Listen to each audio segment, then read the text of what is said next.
Good afternoon and welcome to the MJC News. I'm Amber Kent. And I'm Trinity Barnett. With the rising cost of gas and electricity, how is England preparing for a forecasted wet and cold winter? From October 1st, there was a 27% increase in the annual energy bill for a typical household. This will change the figures from roughly £1,900 to £2,500. However, it's not just affecting families across the country, but also a variety of businesses. Recently, the value of the pound has drastically dropped by 10% since the end of this August, the lowest it's ever been due to tax cuts. At the beginning of the year, the pound was worth $1.35 compared to its current value of $1.16. What has the impact of this been on businesses? The significant change will incur higher importing prices for goods and services. UK companies may struggle to afford foreign foods, raw materials, or parts, which may lead to an increase in their retail prices. According to Paul Davies, Chief Executive of Carlsberg Brewing Company, the fall of the pound could cause a significant rise in the prices of our products. The government has capped gas prices for firms and organisations for 6 months starting from October 1st. Prices will be fixed at 21.1p per kilowatt for electricity and 7.5 per kilowatt for gas. Repayments of mortgages may also increase due to inflation. The Bank of England is expected to counter this inflation by introducing higher interest rates. The aim is to encourage people to borrow less, spend less and save more. The government is attempting to support the public by introducing an energy bills scheme that grants households a £400 discount on their energy bills, spread out across October through to March. In addition to this energy price guarantee, will reduce the unit price of energy and gas, which means the average UK household won't pay more than £2,500 on their energy bills for the next 2 years, which should save homes at least £1,000 a year. But how much does this really support UK families, and will it help people make it through this harsh winter? At the moment, making positive changes just to reduce my heating costs, and that'll be something simple, very, very simple, like putting more clothes on. Rather than sitting down in front of the TV with a t-shirt, it'll be put a jumper or onesie, and keeping the heating off. I think the big shock is moving from 40 quid on the electricity bill, and then suddenly it's 150. That was like in a space of 3 months, so that was a big shock. I've got the app on my phone, so I can keep a log exactly what my meter uses through my phone, and it hasn't really changed that much. We've also got solar panels on in as well, so that helps in the summer. But I should be. Obviously, I'll keep an eye on it because don't want to pay too much. On to Russia now, and President Putin has annexed 4 regions of eastern Ukraine. These regions were declared part of Russia on the 30th of September, only 9 days after Putin ordered a partial mobilization of Russian reservists to fight in Ukraine. Putin has claimed that his partial mobilization was fully accurate to the threats we face, namely to protect our homeland. One of his first admissions to the world that his attempted invasion of Ukraine was going badly.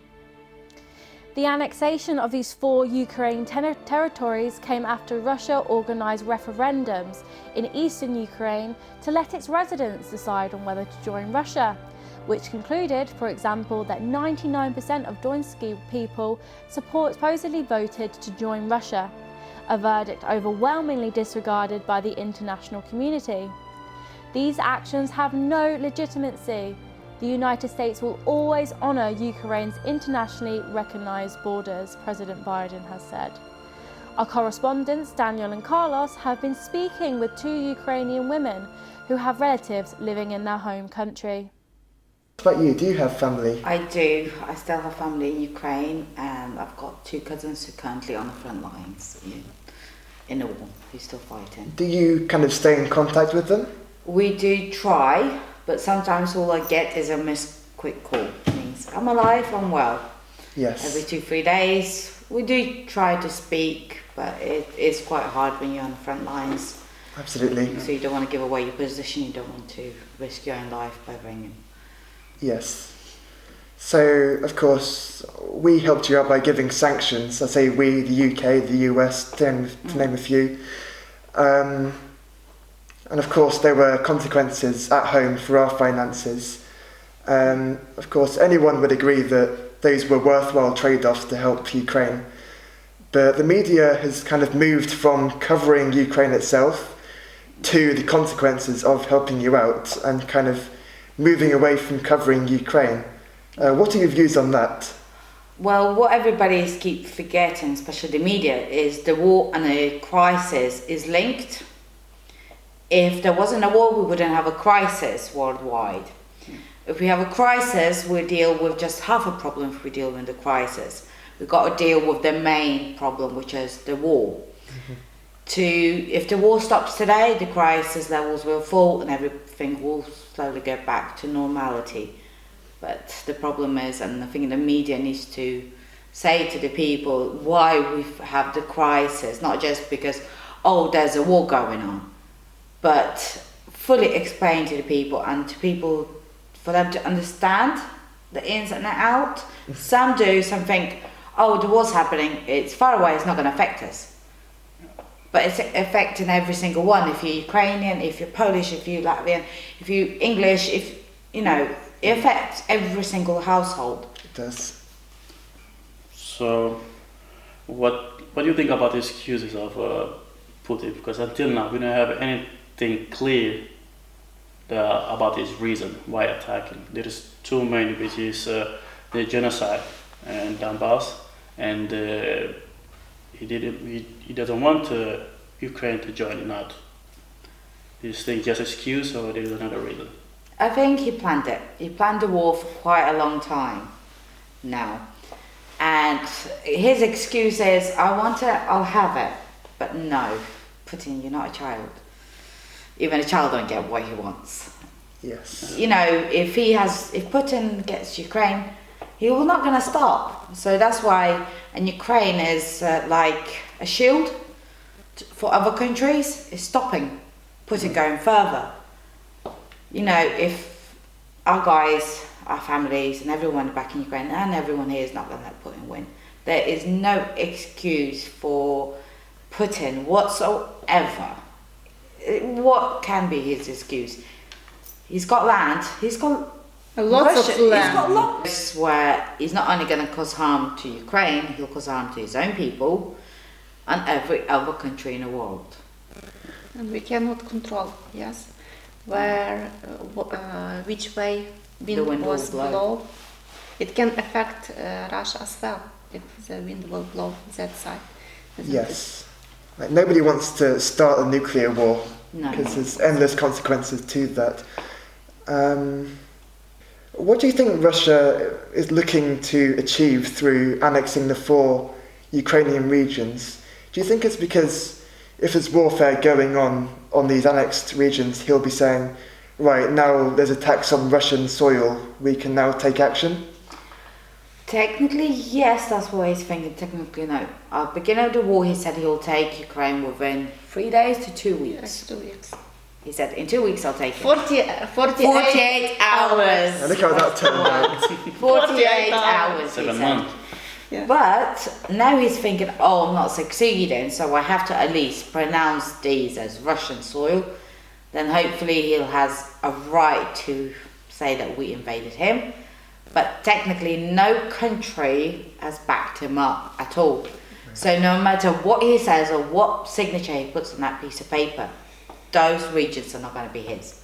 It's not recognised by UK, it's not recognised by anyone. So I think that piece of paper can be used Even somewhere his else. friends. Even his friends Yeah. as well, who now half of them are hiding because they disagreed. A latest BBC Panorama investigation found that parents whose children miss school face harsher penalties depending on where they live in the UK. Councils such as Luton and Bolton have had the highest number of fines, with 97 fines per 1,000 pupils.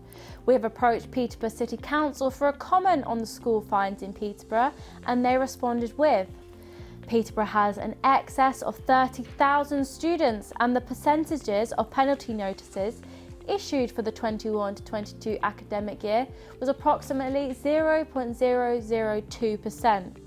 The issuing of penalty notices is a legal process that we have a duty to undertake when requested by a school, and the process has been followed by the school under the Penalty Notice Code of Conduct. This year in Peterborough, 2,327 penalty notices have been issued, 92% due to the single absent events such as holidays and 8% for non-school attendance. Earlier this week, our reporters spoke with some parents who live in the Peterborough area, and here's some things they had to say. Joanne Dean said school fines don't work, they target the wrong parents, mental health and making memories is more important. And Cheryl Roberts said time away on holidays with family is more important than time in the classroom. A former Peterborough Council employee who worked in the education department issuing fines said, after finding out that parents of one child don't just get one fine, they actually get two, one for each parent. I refuse to do them. It is all wrong in my eyes. In sports news, both Peterborough United's football team have won their games this week, with the men's team beating Forest Green 4-1 at the Western Home Stadium on Tuesday night, and the women's team drawing against Northampton Town last night at the new Abbey Lawn Stadium in Bourne.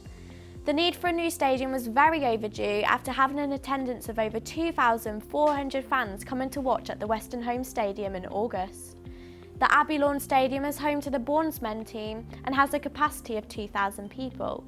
The chairman of Bourne Town stated that they are delighted that Posh Women have chosen us to host all their home games, and this partnership is a positive step for both clubs. Sports reporter Talisha Layton spoke to Keir Perkins, the Peterborough United ladies captain, about the news on the stadium. With the women's team now having the stadium, it's a great opportunity for fans to come and watch the game. From having an average of 50 fans and your highest attended game being 180 people last year, to having more than 350 attend at this stadium the past few weeks and your highest attended game being 2,300 people just a few months back. How does it feel to have the increase of atmosphere and more people supporting women's football? Oh, it's massive for us.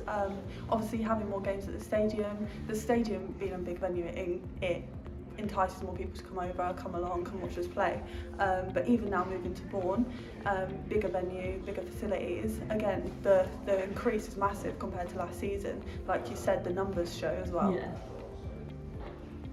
With the women's team, I understand you had a few opportunities to play at the Western Home Stadium now and then, but with the majority of your home games being at the training ground where the pitch is Astro and there's only a small seating that can fit 100 people, do you think the facilities here are better for you and the rest of the team?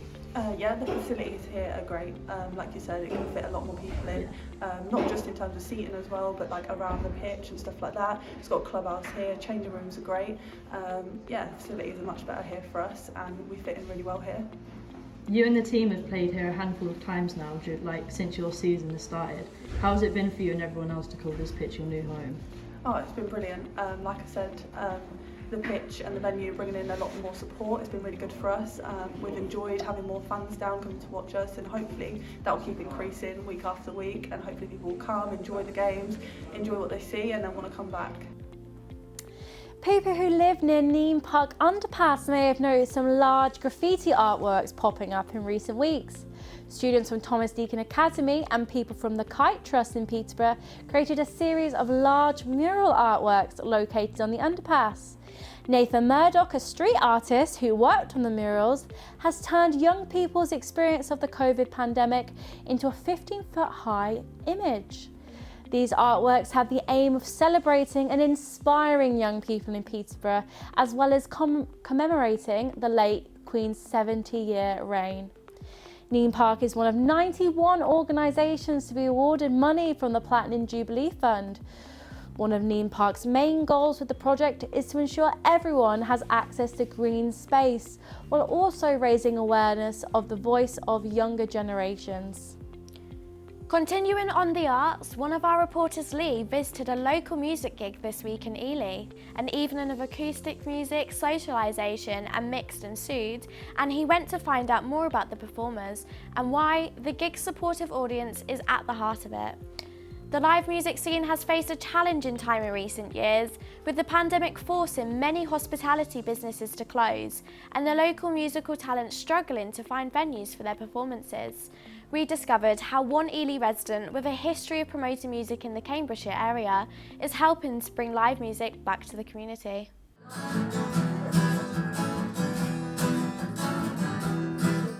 So, tell us why you organise the evenings. I organise evenings because I think it's a great way of getting people to come along and have a musical evening and get to know each other, and the chance to perform to a small audience of supportive people.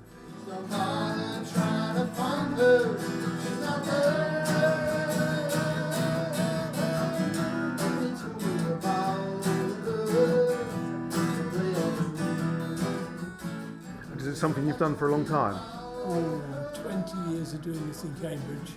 And then I was involved in helping here before COVID, and then we obviously had a big shutdown during COVID, and then this is the third one post-COVID, so just trying to get it rolling again, basically.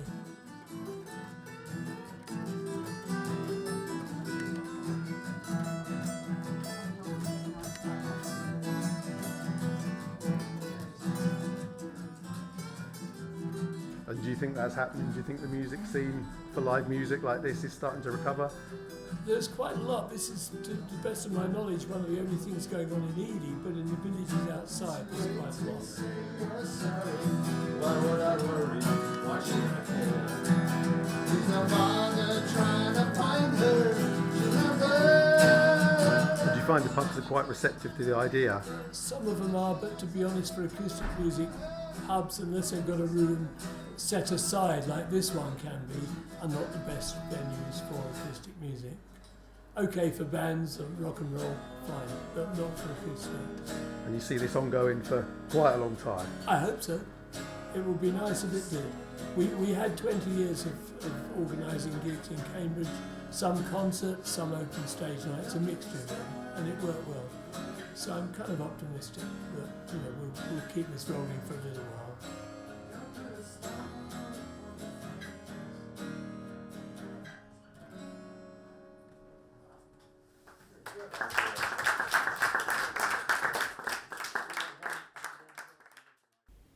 The BBC is celebrating its 100-year anniversary this month with a Doctor Who centenary special.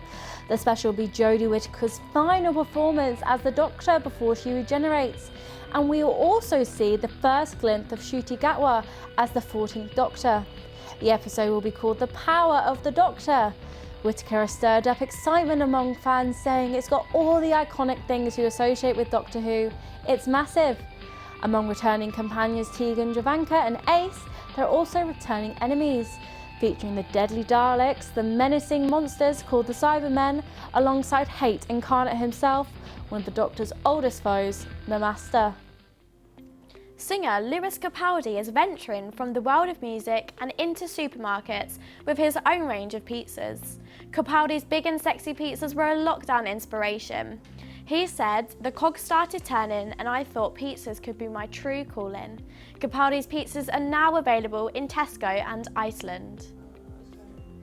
That's all we have from you from the news desk today, and now we head over to the weather. Jen, what weather we got in store for us this weekend? Thank you, Trinity. Good afternoon. Now, it may be a good idea to make sure you've got an umbrella on hand, as there are plenty of showers in store for Peterborough this weekend. With highs of 19 degrees and lows of 8 degrees, there is a cold north wind coming through the country, which is also bringing showers and chances of thunderstorms. There is actually a flood alert for areas like Nottinghamshire, which isn't too far away from Peterborough, so just be extra careful these next few days. That's all from me. Thank you and have a good evening. The weather, sponsored by Portal Studios.